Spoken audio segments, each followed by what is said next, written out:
Start from here. Come out. Don't be afraid of pain. Pain and happiness will always exist in your life. Life is fun. This world is worth enjoying. Life is only once. And the most important thing is, do your best. Even if you are not the best.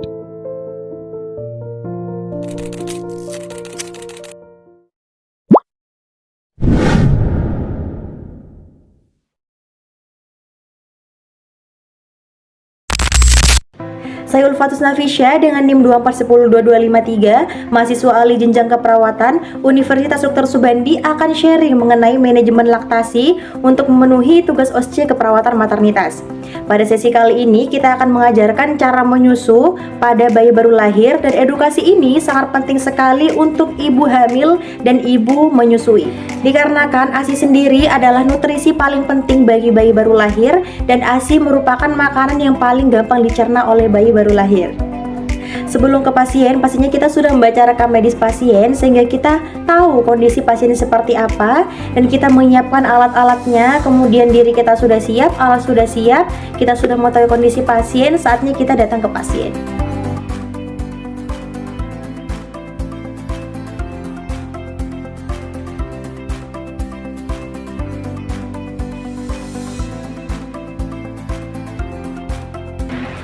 Ibu, hari ini kita akan belajar cara menyusui yang benar, cara menggendong yang benar, cara menyangga payudara yang benar, dan cara pelekatan yang benar, serta melepas puting yang benar ya Bu ya.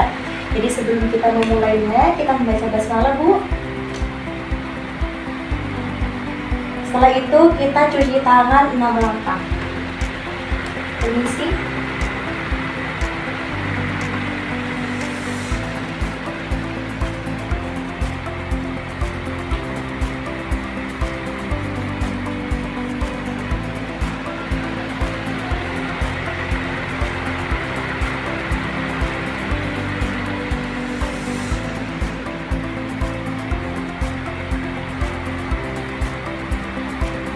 Setelah selesai melakukan cuci tangan 6 langkah, kita berikan bonekanya kepada ibu. Ibu permisi bonekanya. Dan ini yang digunakan untuk peragaan payudara. Nah, setelah itu kita edukasi kepada ibu. Ibu sebelum menyusui dan sesudah menyusui, kita harus memerah ASI kita ya. Jadi seperti ini. Diperah areolanya, ditekan sampai keluar ASI. Kemudian ASI yang keluar dioleskan ke area putingnya. Dioleskan. Nah, fungsinya di sini untuk mencegah lecet pada puting dan menjaga kelembapan puting ya. Nah, setelah itu sebelum kita menyusui, pastikan posisi ibu sudah nyaman ya. Untuk posisinya kaki tidak boleh menggantung dan badan harus senderan gitu ya. Jadi karena di sini kakinya menggantung, kita bisa menggunakan kursi kecil. Nah, kemudian kita kasih bantal di belakang. Jadi posisi ibu harus sender. Nah, ibu, jadi misal di rumah ibu nggak ada sofa seperti ini, boleh duduk di mana aja, asalkan kaki nggak menggantung dan ibu senderan gitu ya. Kemudian ada bantal. Kita kasih bantal. Nah, bantal di sini fungsinya untuk menyangga tangan ibu. Jadi kalau misal menyusui seperti ini nggak ada bantalnya capek ya. Jadi biar rileks gitu ya ibu ya.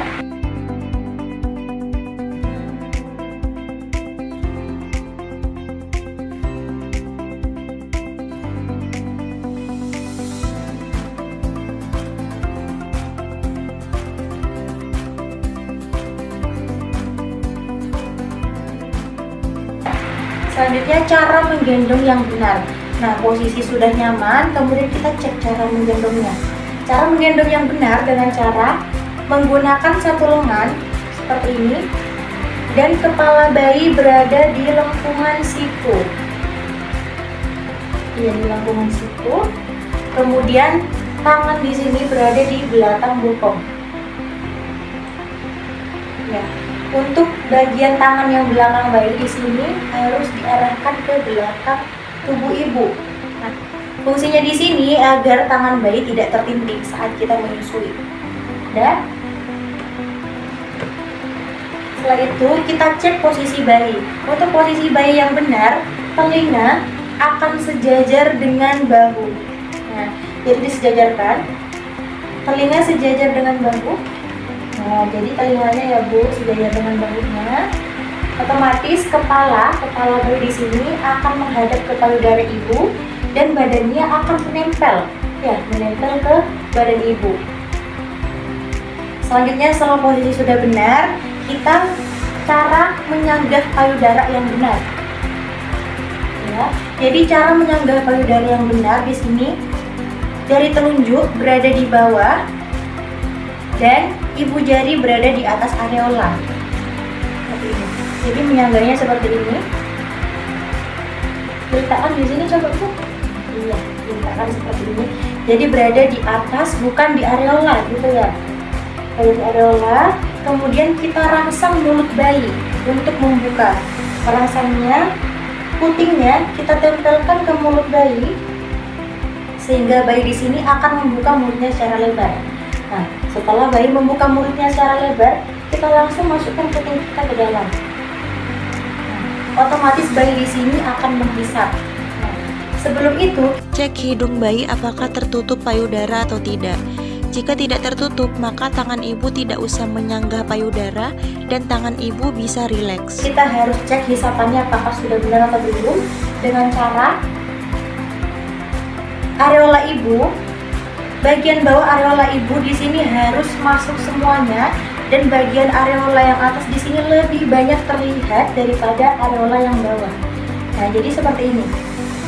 Nah, jadi areolanya yang bawah masuk semua, tapi yang atas di sini masih banyak sisanya. Ya, masuk seperti ini. Nah, berarti ini sudah benar pelekatannya. Nah, kita untuk mengeceknya, jadi bibir bayi itu mohon maaf akan seperti ini. Nah, seperti ini. Jadi akan terlipat keluar bibirnya Bu ya, dan dagunya akan menempel ke payudara. Nah, itu berarti pelekatannya sudah benar. Nah, setelah itu bayi kita biarkan menyusu sampai dia kenyang, sekiranya sudah cukup. Selanjutnya kita edukasi cara melepas puting. Nah, dengan cara ada dua cara ya. Ada dua cara. Yang pertama dengan menggunakan kelingking. Nah, jadi jari kelingking di sini dimasukkan, disusur melalui ujung mulut bayi, kemudian ditekan dan diambil putingnya. Ya. Dari ujung, kemudian tekan ambil putingnya. Nah, ini cara yang pertama. Ya, kalau cara yang kedua, kita tekan dagunya. Dagu bayi ditekan sehingga dia akan otomatis membuka. Tekan, jadi seperti ini. Nah, gitu. Terbuka, kita lepaskan puting kita. Nah, setelah terlepas, sudah. Setelah itu kita harus sendawakan bayi ya, jadi agar tidak gumoh dan perutnya tidak kembung. Setelah selesai, kita tutup. Cara menyendawakan bayi ada dua. Yang pertama, bayi diletakkan di bahu kita seperti ini dan ditepuk perlahan.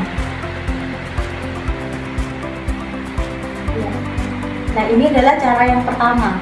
Untuk cara yang kedua bisa di bawah, jadi seperti ini.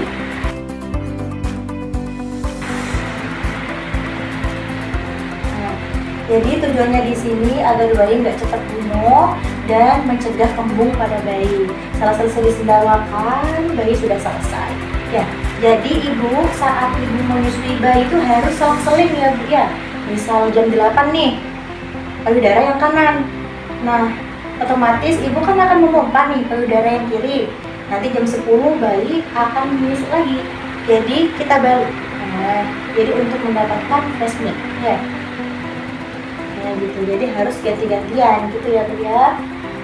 Nah, kan ibu di sini sudah mempunyai anak, otomatis nutrisinya harus tercukupi. Jadi selain memberi makan pada dirinya sendiri, juga memberi nutrisi atau memberi makan pada bayinya. Sehingga ibu harus lebih banyak mengkonsumsi sayuran dan buah-buahan dan juga vitamin ataupun obat yang diberikan oleh bidan ataupun dokter. Ya, jadi kita harus ASI eksklusif selama 6 bulan tanpa dicampur dengan makanan apapun ya. Jadi ASI saja selama 6 bulan, dan setelah 6 bulan baru sampai 2 tahun itu boleh didampingi dengan makanan pendamping ASI atau MPASI gitu ya Bu ya. Nah, jadi 2 tahun itu berdasarkan Rasulullah ya.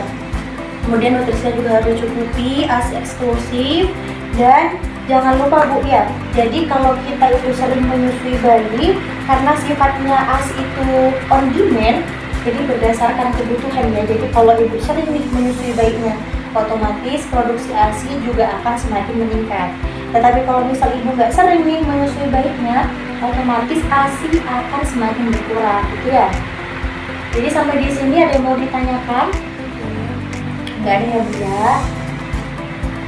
Jadi karena tindakannya sudah selesai, monggo kita cuci tangan 6 langkah dulu.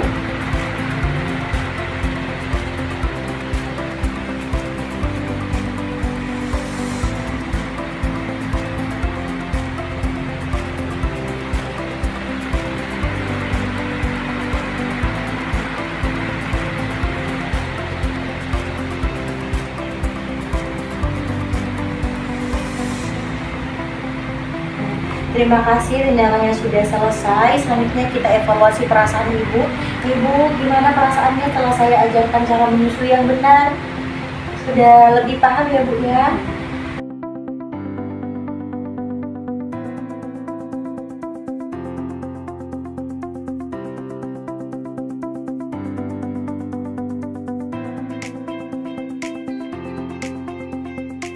Demikian manajemen laktasi dari saya, semoga bermanfaat dan sampai jumpa.